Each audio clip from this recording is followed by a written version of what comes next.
Je m'appelle Elsa, j'ai 23 ans et j'ai créé mon entreprise le 1er mars 2009 en tant qu'esthéticienne et prothésiste ongulaire à domicile. Donc après mon CAP, mon BP esthétique, j'ai fait plusieurs remplacements dans plusieurs endroits et j'ai décidé de me mettre à mon compte et j'ai entendu parler de l'auto-entreprise qui était assez simple. En fait, il fallait s'inscrire sur Internet.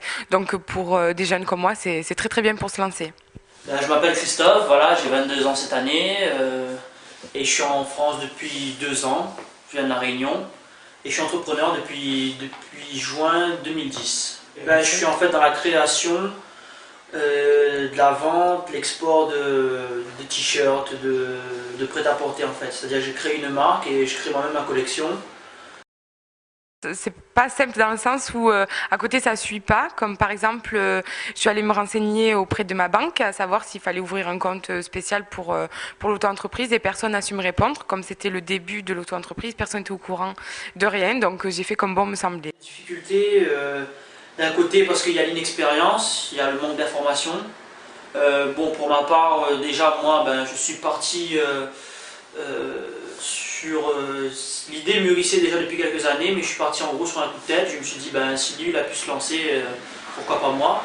Donc je suis parti, je me suis renseigné brièvement sur à qui m'adresser pour déclarer l'entreprise, où chercher les fournisseurs, sur quoi travailler, comment travailler. Et j'ai fait moi-même mon bonhomme de chemin sans pour autant creuser chaque piste, sans pour autant aller chercher des informations qui auraient pu éviter un chemin peut-être un peu plus long. J'ai fait appel au RIL.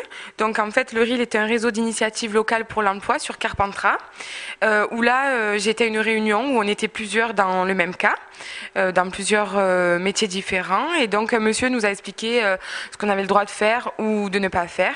Et donc avec ce monsieur aussi, j'ai monté un dossier ACRE. Donc l'ACRE, en fait, c'est une agence pour la création d'entreprises qui consiste à exonérer les charges pendant 1 an. Il n'y avait pas de grosses dépenses à prévoir, à part l'achat de quelques logiciels.